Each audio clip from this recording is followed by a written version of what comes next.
નમસ્કાર. ચાલો આજે વાત કરીએ પ્રિઝમ્પટિવ ટેક્સ સ્કીમ વિશે. આ એ સ્કીમ છે જેનું નામ સાંભળતા જ લાગે કે વાહ, કેટલી સરળ અને સીધી વાત છે, ખાસ કરીને આપણા પ્રોફેશનલ્સ અને નાના વેપારીઓ માટે. પણ સવાલ એ છે કે શું આ સ્કીમ ખરેખર એટલી જ સરળ છે જેટલી દેખાય છે, કે પછી આ સરળતા પાછળ કોઈ છુપાયેલું જોખમ તો નથી ને? ચાલો આજે આ જ વાતને જરા ઊંડાણથી સમજીએ. તો જુઓ, આ સ્કીમની બે બાજુઓ છે. એક તરફ છે આપણી અપેક્ષા, એટલે કે કરદાતા શું વિચારે છે કે ભાઈ કોઈ ચોપડા નહીં રાખવાના, ઓડિટની કોઈ માથાકૂટ નહીં અને રિટર્ન ફાઇલિંગ એકદમ આસાન. પણ હવે વાસ્તવિકતા થોડી બદલાઈ ગઈ છે. ઇન્કમ ટેક્સ ડિપાર્ટમેન્ટ હવે આપણી દરેક નાણાકીય લેવડ-દેવડ પર બારીકાઈથી નજર રાખી રહ્યું છે. તો સૌથી પહેલાં એ સમજીએ કે આ સ્કીમ આટલી બધી પોપ્યુલર કેમ છે. તમે જ વિચારો, કોઈ ડૉક્ટર હોય, વકીલ હોય કે પછી કોઈ નાનો વેપારી, એમને પોતાના પ્રોફેશનમાંથી જ ટાઈમ નથી મળતો. એવામાં જો હિસાબ-કિતાબ અને ઓડિટ જેવી જટિલ પ્રોસેસમાંથી છુટકારો મળી જાય તો એનાથી વધારે સારું શું હોઈ શકે, બરાબર ને? બસ આ જ કારણે લોકો આ સ્કીમ તરફ આકર્ષાય છે. તો પ્રિઝમ્પટિવ ટેક્સેશન છે શું? એકદમ સાદી ભાષામાં આ એક એવી સિમ્પલ મેથડ છે જેમાં તમારા કુલ ટર્નઓવરના એક નક્કી કરેલા પર્સન્ટેજ પર તમારી આવક ગણી લેવામાં આવે છે. આનો સૌથી મોટો ફાયદો એ છે કે તમારે લાંબા ચોડા હિસાબી ચોપડા રાખવાની કે ઓડિટ કરાવવાની કોઈ જફામાં પડવાની જરૂર રહેતી નથી. નાના કરદાતાઓ માટે આ એક મોટી રાહત છે. સારું, તો સવાલ એ છે કે આ સ્કીમ આખરે કામ કેવી રીતે કરે છે? એવું તો શું છે આમાં કે બધું આટલું સરળ બની જાય છે? ચાલો એને સમજીએ. આખી સિસ્ટમનું ફંડા એકદમ સિમ્પલ છે. આમાં કોઈ લાંબા ચોડા હિસાબોની ગણતરીની જરૂર જ નથી. બસ તમારું કુલ ટર્નઓવર કેટલું છે એ જુઓ અને એના પર એક ચોક્કસ ટકાવારી લગાવીને આવક ગણી લો. બસ પતી ગયું. હવે જરા આંકડા પર નજર કરીએ. જો તમારો બિઝનેસ છે તો સેક્શન 44AD હેઠળ 2 કરોડ સુધીના ટર્નઓવર પર તમે આ સ્કીમ લઈ શકો છો. અને જો તમારા 95% વધુ ટ્રાન્ઝેક્શન ડિજિટલ હોય તો આ લિમિટ વધીને 3 કરોડ થઈ જાય છે. આવક કેટલી ગણાય? રોકડ ટ્રાન્ઝેક્શન માટે 8% અને ડિજિટલ માટે 6%. અને જો તમે પ્રોફેશનલ છો તો સેક્શન 44AD લાગુ પડે છે. અહીં 50 લાખની લિમિટ છે, જે ડિજિટલ માટે 75 લાખ સુધી જાય છે. અને તમારી આવક સીધી તમારી ગ્રોસ રિસિપ્ટના 50% ગણી લેવામાં આવે છે. અને જુઓ, આ સ્લાઇડ પર આખી પ્રોસેસ કેટલી સરળ રીતે સમજાવી છે. ખાલી 3 સ્ટેપ્સ. પહેલું, તમારું કુલ ટર્નઓવર નક્કી કરો. બીજું, એના પર નિયમ મુજબ જે ટકાવારી લાગુ પડતી હોય એ લગાવો. અને ત્રીજું, જે રકમ આવે એ જ તમારી જાહેર કરેલી આવક. છે ને એકદમ સિમ્પલ? પણ અહીં જ વાર્તામાં એક મોટો ટ્વિસ્ટ આવે છે. જે વસ્તુ આપણને આટલી સરળ લાગી રહી છે એ જ હવે ઇન્કમ ટેક્સ ડિપાર્ટમેન્ટની કડક નજર હેઠળ આવી ગઈ છે.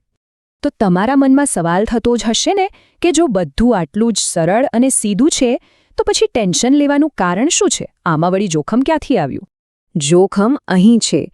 હવે ડિપાર્ટમેન્ટ પહેલાં જેવો નથી રહ્યો. એ ખૂબ જ સ્માર્ટ થઈ ગયો છે. ઇન્કમ ટેક્સ વિભાગ હવે AIS એટલે કે annual information statement, TIS, GST returns, તમારે બેંકના મોટા ટ્રાન્ઝેક્શન્સ, ક્રેડિટ કાર્ડના ખર્ચા અને પ્રોપર્ટી રજિસ્ટ્રેશન જેવી અનેક જગ્યાએથી તમારો ડેટા ભેગો કરે છે અને પછી આ બધા ડેટાને તમારા ITR સાથે સરખાવે છે. ચાલો આને એક સાચા ઉદાહરણથી સમજીએ. આ એક કેસ સ્ટડી છે જે આપણને ચેતવણી આપે છે કે આ ડેટા મેચિંગ કેવી રીતે સીધી નોટિસમાં પરિણમી શકે છે. તો કેસ કંઈક આવો છે. એક વ્યક્તિએ 60 લાખ રૂપિયાના ટર્નઓવર પર પ્રિઝમ્પટિવ સ્કીમમાં 6%ના દરે 3.6 લાખ રૂપિયાની આવક બતાવી. અહીં સુધી બધું નિયમ મુજબ લાગતું હતું. પણ પછી એ જ વર્ષે તેમણે 12 લાખ રૂપિયાની એક નવી ગાડી ખરીદી. હવે જરા આ આંકડાઓ જુઓ. એક તરફ જાહેર કરેલી આવક છે ફક્ત 3.6 લાખ અને બીજી તરફ ખર્ચો છે સીધો 12 લાખનો. તમે જ કહો આ હિસાબ કેવી રીતે મેળ ખાય? આવકવેરા વિભાગ માટે આ એક મોટો રેડ ફ્લેગ છે. વિભાગનો સીધો અને તાર્કિક સવાલ એ જ હશે, આ વધારાના પૈસા આવ્યા ક્યાંથી? અને બસ આ જ મિસમેચ નોટિસનું કારણ બની જાય છે. તો આ બંને રકમ વચ્ચે જે ગેપ છે એ છે પૂરા 8.4 લાખ રૂપિયાનો. અને આ જ 8.4 લાખ રૂપિયા બધી મુશ્કેલીઓનું મૂળ છે, કારણ કે આ રકમનો કોઈ હિસાબ નથી મળી રહ્યો. અહીં એક વાત સમજવા જેવી છે. ડિપાર્ટમેન્ટ કોઈ આરોપ નથી લગાવી રહ્યું. એ તો બસ ડેટાના આધારે એક સીધો સવાલ પૂછી રહ્યું છે કે ભાઈ, જો તમારી જાહેર કરેલી આવક ફક્ત 3.6 લાખ છે તો પછી આ 12 લાખની ગાડી ખરીદવા માટે વધારેના 8.4 લાખ રૂપિયા ક્યાંથી આવ્યા? અને જ્યારે આ સવાલનો સંતોષકારક જવાબ નથી મળતો ત્યારે સીધી ટેક્સ નોટિસ આવે છે. તો હવે સવાલ એ છે કે આ બધી પરિસ્થિતિમાં કરવું શું? આ જોખમથી બચવા માટે શું કરી શકાય? ચાલો એના માટેના કેટલાક ખૂબ જ મહત્વના ઉપાયો પર નજર કરીએ. અહીં 7 મુખ્ય સાવચેતીઓ છે જે તમારે ધ્યાનમાં રાખવી જોઈએ. પહેલું અને સૌથી અગત્યનું, તમારા બેંક અને જીએસટી ડેટા હંમેશા તમારા આઈટીઆર સાથે મેચ થવા જ જોઈએ. બીજું, આવક અને મોટા ખર્ચાઓના બેઝિક રેકોર્ડ્સ રાખો, ભલે કાયદાકીય રીતે જરૂરી ન હોય. ત્રીજું, બને ત્યાં સુધી ડિજિટલ ટ્રાન્ઝેક્શન્સ કરો. ચોથું, વાસ્તવિકતાથી ઘણી ઓછી આવક બતાવવાનું ટાળો, નહીં તો તે શંકા ઉપજાવશે.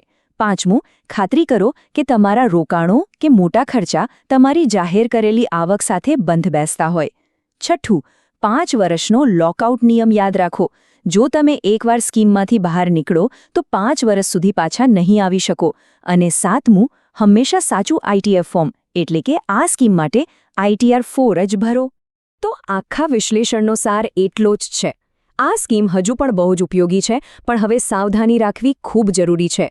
ટૂંકમાં, સાચું બતાવો અને સુરક્ષિત રહો.